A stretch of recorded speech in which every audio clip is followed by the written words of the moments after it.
जब हम बाबा से बहुत कनेक्ट हो जाते हैं ना कि हम उनको अपनी हर सांस में जोड़ लें। वो आपने सुना है ना, श्वासों की माला पे सिमरू में साई का नाम। तो बस जब उस स्थिति में पहुंच जाते हैं ना, और बहुत धन्य है वो भक्त। और मैं अपने आप को बहुत ब्लेस्ड महसूस करती हूँ कि मैं ऐसे अनुभव सुना पाती हूँ जो जिनके मन में सिर्फ बाबा ही चलते हैं, और जिन्होंने अपना समर्पण ही कर दिया पूरी दिन, पूरी रात, पूरे जीवन का।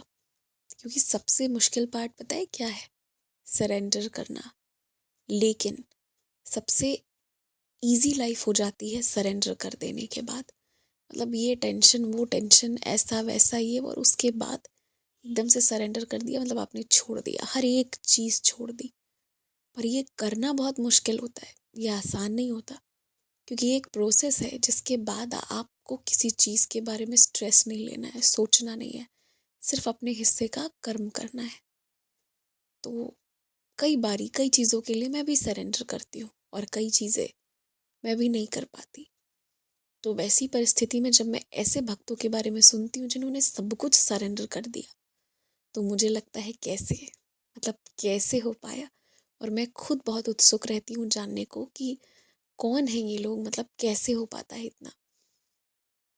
पास्ट मैंने एक डिवोटी का भी कितना सारा एक्सपीरियंस शेयर किया था कि एक बहुत ख़राब लाइफ में उन्होंने बाबा पे सरेंडर किया, और बाबा ने आज उनको अपना घर दिलाया, अपनी कमरे, अपनी पर्सनल हर एक चीज़ उनको जैसे पसंद है वैसे, खाना पीना नाश्ता, हर एक चीज़, कपड़ा से लेके हर कुछ बाबा ने कर दिया। तो ये था कंप्लीट सरेंडर करने के बाद का परिणाम। बट आई नो कि ये फेज़ बहुत मुश्किल होता है, बहुत ज़्यादा। उसी में एक डिवोटी हैं, उन्होंने शेयर किया है, और बहुत सुंदर तरीके से उन्होंने अनुभव शेयर किया। उन्होंने बताया कि मैं साई से इतना प्यार करती हूँ ना कि मुझे भी नहीं पता कितना, बस ये है कि मुझे बहुत साई से प्रेम है, और मैं ये बात जानती हूँ, और ये बात मेरे बाबा जानते हैं। इन्होंने कहा कि मुझे ना इस चीज़ का एहसास हर समय रहता है कि बाबा मेरे साथ है तो सब देख लेंगे। लेकिन एक होता है ना कि स्पेशली बाबा का नाम लेके स्मरण करना। तो उन्होंने कहा वो चीज़ हमेशा मेरे साथ ऐसी होने लगी कि मुझे सड़क पर आकर ही होने लगा। इन्होंने कहा कि ये एक बहुत ही गजब का बात है, बहुत एस्टोनिशमेंट में डालने वाला, बहुत मतलब बहुत शौक में डालने वाली बात है कि मैं अगर रास्ते में खड़े होकर कहीं भी जाने के लिए ऑटो खोजूँ ना, जो बहुत आम बात है कि मैं जहाँ भी जाने की बात कर रही हूँ भाई वो उसी शहर का है, 2 किलोमीटर 3 किलोमीटर की ही दूरी का डिस्टेंस है। कोई आउट ऑफ द सिटी जाने के लिए ऑटो या रिक्शा में नहीं खोज रही होती हूँ। और बहुत सारे लोग वहाँ जा रहे होते हैं और वहाँ चल भी रहे होते हैं उसी लोकेशंस के लिए, आसपास के वहीं के। पर मुझे एक भी रिक्शा, एक भी ऑटो तब तक नहीं मिलता है जब तक मैं वहाँ सड़क पे खड़े होकर बाबा का नाम ना ले लूँ।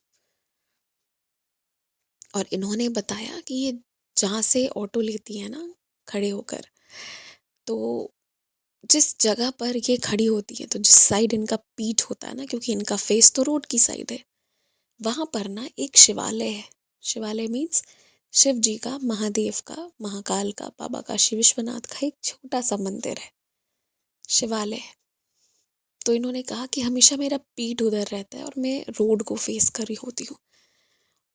और मैं जब भी वहाँ जाती हूँ, मतलब वहाँ मैं खड़ी होती हूँ, तो मुझे वहाँ खड़े होते ही क्या होगा, 10 मिनट बीत गया, कोई ऑटो वाला तैयार नहीं हो रहा है, और मेरे मुंह से साईं नाम निकलेगा, और उसी जगह पे निकलेगा, और जैसे ही साईं नाम निकलेगा अगला ऑटो आएगा, वो मुझे ले जाएगा। और ये बहुत हैरानी की बात है कि कोई जगह आपके घर से मतलब इतना पास है ना कि वहाँ का किराया भी 10 रुपये 12 रुपये है, और इतनी ऑटो इतनी रिक्शा चल रही होती है, खाली लोग चले जाएंगे मगर मना कर देते हैं। कब तक? जब तक ये साईं का नाम ना ले ले। और स्पेशली मतलब इनको दिन भर एहसास रहता है कि बाबा मेरे साथ है, पर स्पेशली स्मरण इनसे बाबा बीच सड़क पर करवाते हैं। तो आप नहीं जानते हो बाबा ना आपसे कैसे पूजा लेंगे, ये भी आपको नहीं पता। और इन्होंने कहा कि वहाँ शिवालय के पास ही हर दिन मुझे वहाँ याद आता है। तो बाबा ना इनको ये भी समझाए कि तुम जिस शिव की उपासना करते हो, जिस पे तुम्हारा अखंड विश्वास है, अनन्य भाव से जिस महादेव की शरण में हो, वो मैं ही हूँ।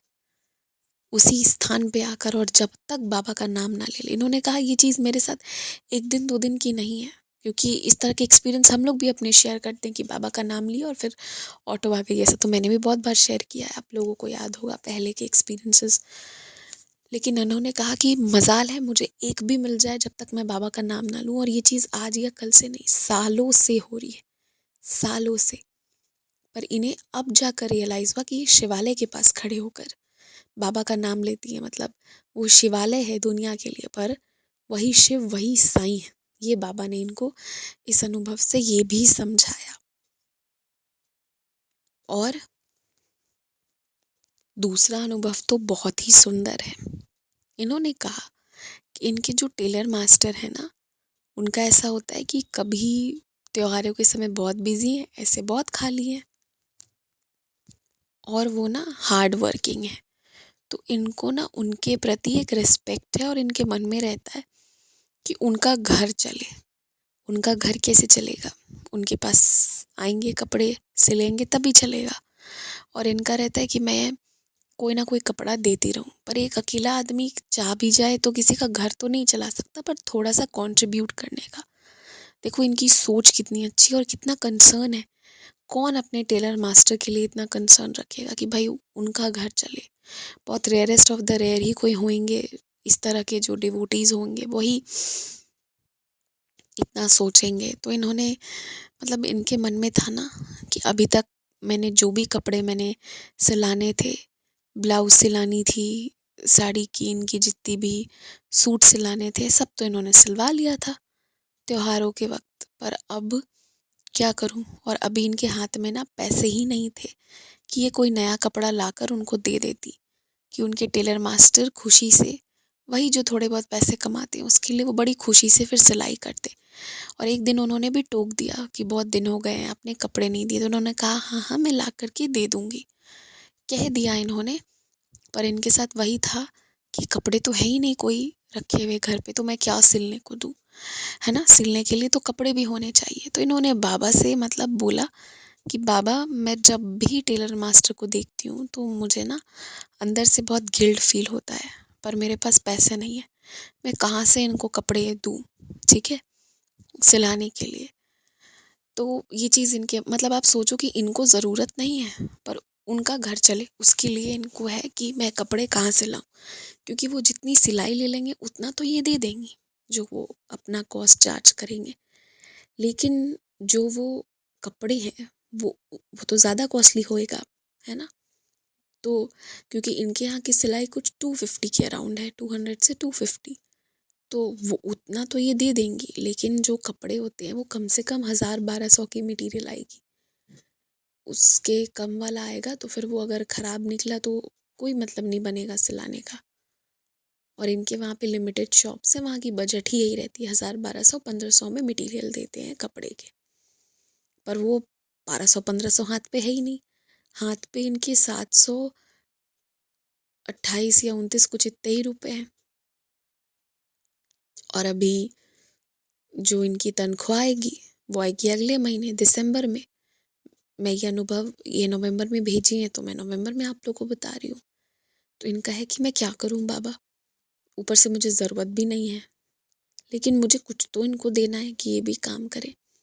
तब एकदम से इनके साथ क्या हुआ कि बाबा की लीला क्या होती है कि इनकी एक फ्रेंड है, पुरानी फ्रेंड है, उनका कॉल आता है कि तू कैसी है, कहाँ है, क्या है।